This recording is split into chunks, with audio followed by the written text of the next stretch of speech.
Alright, what is up guys, JaretCampisi, welcome back to the channel. If you saw in my last video, I picked up a brand new 2021 Ducati Panigale V2, and this bike is actually going to be added to the build series giveaway. More details on that coming. Today is going to be my first ride. It was too dark to get good GoPro footage in the pickup delivery video, so today I'm going to be taking this bad boy out and letting you know what I think of it. Stay tuned.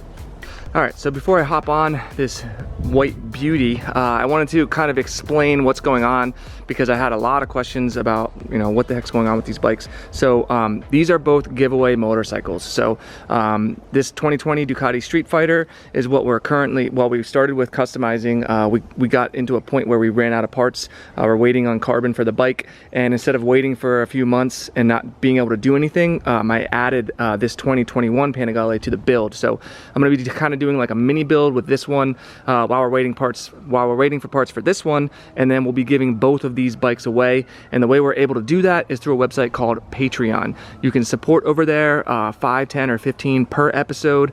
Each episode you support, you get entered to win both of these bikes. And then once the series is over, we put everybody's names into a big list. It's totally random. We'll actually probably do a big event at the Ducati shop. The Streetfighter V4S will be the first grand prize.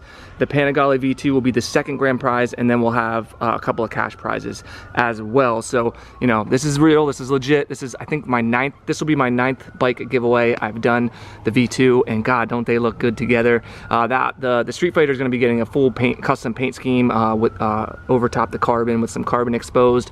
I'll go over the build plans for the V2 in the next video because I want to get feedback from you guys as well. But I'm excited, man. I've never done a 2-bike build series ever, and I might not do one again. So you have double the chances of getting one of these bikes or getting a bike from my build series for the first time ever. So there really has never been a better time to sign up. So if you guys are interested, pop on over to the Patreon page. It's just patreon.com/Campisi Customs. It's all written out how it works, and see if it's something you want to be a part of. So yeah, I'm really excited. I realized I didn't even really talk about any of the stats of the bike in the delivery video because I was just so freaking excited to take delivery of the bike, and we were running out of daylight and stuff like that, and I've never been able to unbox a bike before too, so I thought that was super cool. But yeah, this is basically the successor to the 959 Panigale. I chatted a little bit about why that was so special to me. That was the first bike build I ever did with my buddy Dotto back in Pennsylvania, and that was really what changed my life. So it's kind of cool to do this bike because it's like a full circle build. This is the V2, so it's the same motor, very similar chassis and like underneath stuff, but the whole body style has been changed to look like the V4 Panigale, its bigger brother. So they did lift the entire electronics package off of the Panigale V4. So now you've got the engine braking control, you have a quick shifter up and down, you have the traction control, you have ABS, you have wheelie control. It's kind of insane how many electronics this bike has. And then obviously, like, the single-sided swing arm is really, really beautiful. I'm so glad they brought that back to the middleweight sports bikes in their lineup. They haven't had that for a while, I think since like the 849, I believe. So yeah, it's just a absolutely stunning bike. I really do think it's one of the best looking bikes that they've ever made. So yeah, it's just absolutely gorgeous, and there's a lot of stuff that we can do to this bike to just like really make it pop and make it just perfect. So yeah, that's pretty much everything I wanted to go over as far as the bike is concerned. I'll cover some more details once I hop on this bad boy and take it for its maiden voyage. So let's get her started up. I'm gonna gear up and let's get it on the road. And actually, one more thing, people have been asking me a lot about my filming setup. So I actually use a GoPro Hero 4, and the reason I do that is because you can put this Sena Bluetooth audio backpack on the back of it, and then that will actually connect wirelessly to my Sena Bluetooth, this is a 20S Evo, I believe, and that has a microphone inside the helmet, and that's how I get my audio onto my GoPro. And the reason I do that is because it's fully wireless, so when I take this off, there's nothing on the helmet, no wires, anything like that. And I can always, I can intercom with other Bluetooth riders, and like, so when Christina and I go for rides, or anyone else in my videos, we can get that intercom audio onto my GoPro as well. I don't think the Hero 4 has the best looking footage, but I think it's good enough. It's still 1080 by 60, and the audio makes up for it, and the fact that there's no wires makes it super awesome. So that's how I get my sound set up. I don't do any post-processing to the sound. The Sena device takes care of all that. So that's how I get like no wind noise. It's just the microphone that comes with this. They did a really good job with blocking out the wind noise, and that's the setup that I use. If you guys want to see a helmet review on my Bell Raystar Flex, this is my favorite helmet that I've had, and let me know if you'd be interested. I could do a whole review on this helmet and why Christina and I both have these helmets. They're freaking badass. So, okay, let's go for a ride. All right, here we go, folks. First ride on the brand new 2021 Ducati Panigale V2. So I have done a first ride on the 2020 Panigale V2, and as far as I know, it's pretty much the same bike except for the paint scheme. I will say one thing about this particular bike here, it's still in transport mode. You can see that flashing right there. We actually didn't have the new cable that you need to plug into the new OBDY plug for this model. That's literally how new this bike is. Ducati was in the process of sending the cable. It wasn't here, so we weren't able to take it out of transport mode. It still has full power. You just can't enter the date and all that kind of stuff. You can even still use the rider modes and all that. You just can't adjust anything, so I can't change like the traction control, wheelie control, or any of that kind of stuff. So it's no big deal. It's not going to affect what I'm trying to do. I'm braking in the bike. I'm braking in the bike anyway, so I'm not going to be riding it super hard or anything like that. It looks like it actually does have the rev counter, like not a limiter, but it tells you to shift earlier, which is really nice that they build that in now, just like the Streetfighter had. I think that one, it showed you a red line at like 8,000 or 9,000 when obviously it red lines at 14,000, the Streetfighter. This one red lines at around 12,000, but it'll show you, like, watch, see? So it goes yellow starting at 7,000 because I think it wants you to basically to shift at that. I'll do a whole separate video just talking about break-in and all that kind of stuff. But right now, I mean, I can tell. It's funny because I ride so many bikes now. I can totally feel the difference between when a bike is broken in and when it's not. So, you know, you can feel the difference in the brakes, the rear brake, the front brake, the gearbox, even the engine. Everything just kind of feels different. So you can totally tell once a bike is broken in. So normally for these break-ins, you're supposed to put 621 miles on it, and then the light will come on. It says oil service light, and that's when you're supposed to change the break-in oil, and they go over the whole process and all that. But for my builds, I can usually feel when the bike is broken in, and it usually happens around 300, 400 miles, and then I get the first service done at that point, because I try to keep these bikes as low mileage as possible for the new owners. So that's kind of the reason why I do it that way. But man, this bike, I always keep going back to that 959 build because for a long time that was my dream bike, and one of the reasons why I did that for my first build. But this bike, even though it has the same internals, it's the same motor, you know, like it's the same, you know, same clip-ons, it's the same rider. Well, I think they did change the rider triangle a little bit, same brakes and all that, but it does feel very different. It still has all the character of that twin motor, which is really the highlight of this bike, but it's a lot more comfortable, and it just feels a lot more refined. Like the 959 almost gave you too much feedback. So if you don't know about these bikes, the motor is actually a stress member of the bike and of the frame. So they're half frameless. This thing right here is called the monocoque chassis. This is the only frame of the bike. Obviously it has a subframe and a swing arm and all that, but what that means is the motor actually, it works as a frame. They connect everything straight to the motor, you know, the rear swing arm, the rear subframe, this front part right here. So what that does is it makes it very stiff and rigid, and it gives it a lot of feedback to the rider. So you feel all the little bumps on the road. It allows them to keep the bike really slim. So it's super small, like the way the tank is very tiny, and you can really kind of like, I don't know, like squeeze it and tuck into it, and you just feel like a part of the bike. I don't know how to explain it. If you've ridden a twin Ducati, you probably know what I'm talking about. And that feedback and that raw feeling is really lost on a lot of the other Japanese bikes.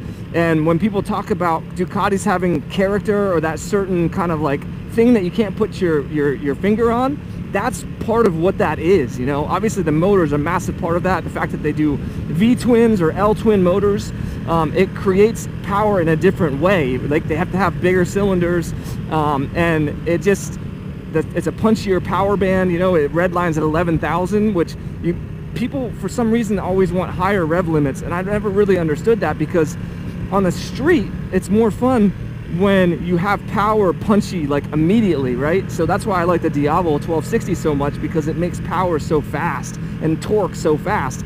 This bike is the same way. It's kind of like you get the beautiful power band of like a naked bike or like a cruiser bike, where you get like a lot of torque sooner and power sooner. You kind of get that with these bikes, but it's in a super bike package, which is what makes it so unique and so cool, and which is one of the reasons why I love these bikes so much. So you know, it's a super, like, and listen to it, dude, it sounds so good. One of the reasons why I'm driving up this road, aside from it just being absolutely stunning out here, is it's uphill and it's a slight incline, and that will actually help break in the bike too. It helps to get the rings to seat properly in there, and it forces a little bit more load on the bike without you having to go fast. So it's a little bit safer, because your tires are still breaking in and stuff too, especially these tires are brand new, so they're super slippery. So you have to be really, really careful. Like I said, everything's breaking in. The clutch, the brakes, the tires, the gearbox. It's funny, it's harder to find neutral right now on this bike. I was having a difficult time just getting it into neutral, and it's because it just hasn't been broken in yet, you know. There's all those moving parts and shit in there that need to break in. But one of my favorite things in the world is breaking in a new motorcycle. I just love feeling the little intricate details inside the motor and the gearbox and the brakes and everything, kind of like seating and sitting in and breaking in and doing it properly, and knowing that you were the one that did it. It just has a certain type of accomplishment. I don't know, I really, really enjoy it. So God, man, the twin motors are so good. I love the Streetfighter, but that bike, you really have to rev out to have a lot of fun on that bike. This bike, I mean, even at, you know, 50 miles an hour, it feels like you're going fast, just because of the nature of the motor. It just, oh, it's so good. God, that power band is so dope, dude. When this thing comes alive, and obviously this is a stock exhaust, so we're just scratching the surface of how good this thing can sound. Man, it's so planted and so light. This thing is so nimble. Oh, I hope you guys can hear that. It sounds like a force of nature, dude, like a tornado or something. Man, this thing is so sick. Yeah, I love this bike, man. I'll be honest, just about the only thing I don't like about this bike is the heat that comes right underneath your ass. Right now, it's about 80 degrees outside and quite a bit of humidity. It's pretty warm, and I'm not getting any heat yet, so that's really nice. Actually, Kevin from Ducati Spacers is going to send me a full heat shield for this bike. He had one designed for the 959, and he's going to make some updates to it for this bike right here, and he's going to send it over to me. So that's going to be a really nice upgrade. God, I love it. I'm trying to vary the RPMs as well, so if it seems like I'm riding like an idiot, that's because I kind of am on purpose. Mirror wise, I feel like they could have done a better job with the mirrors. They don't vibrate quite as bad as the 959 did. They actually included a little rubber piece that goes underneath these to try to soak up that vibration. God, I love it, guys. But they just don't come out far enough to really see anything except for your elbow and maybe a little bit in the traffic. I don't usually ride with mirrors anyway, so it's not a big deal to me. I'll put some bar end on this and get rid of these, because I like nothing sticking off the bike, you know. We'll definitely do a higher windscreen too. I feel like it could be just a little bit higher. I'm not getting a lot of wind, especially compared to the Streetfighter, but doing a little bit taller of a windscreen and just a light smoke, I think would look really, really nice and just give you a little bit more wind protection. But yeah, man, this bike feels really good. I think it is the best handling bike I've ever ridden. What they've done, the changes that they've done to this model, they've made it a tiny bit nosier with the rider triangle, and for whatever reason, when they did that, it tips in and out like so well. This would be such a great track weapon for somebody. 160 horsepower, you really don't need more than that, and it has probably like 80 foot-pounds of torque, so it's a good amount of torque for pulling out of corners and stuff. It's a good bike, folks. It is a good bike. Look at this thing, dude. Oh my God, it's effortless, guys. It is freaking effortless.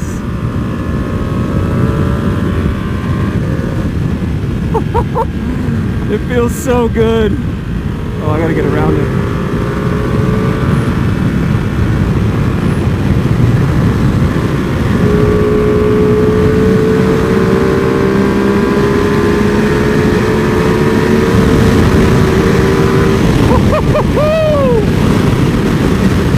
Oh shit, that's a cop.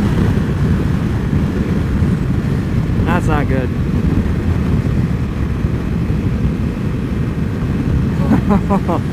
Let's see if he turns around. Here's the question: do you wait for him, or do you just keep going? I think Jaret is gonna just keep going. So the good news is I don't see any cops behind me. Nothing like going past a cop at 150.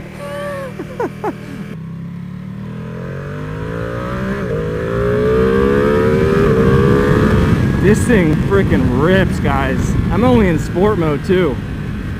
I'm not even in race mode. There's no need to be in race mode during the break-in period.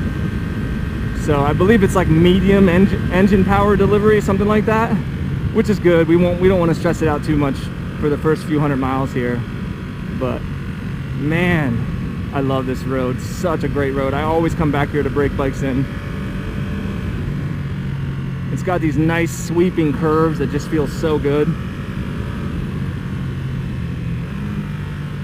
Brakes feel good. They're definitely a little bit spongy, and I'm sure that will improve over time.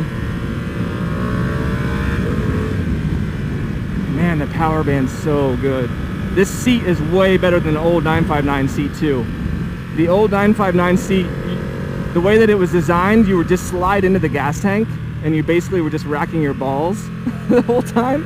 So I'm really glad that they fixed that. They made this one a lot more cushiony, more cushion, so it's more comfortable, and it's also a little bit flatter where it connects to the tank, so it doesn't make you slide into the tank, which is really nice because then you don't have to constantly be like keeping yourself off of the tank with your hands.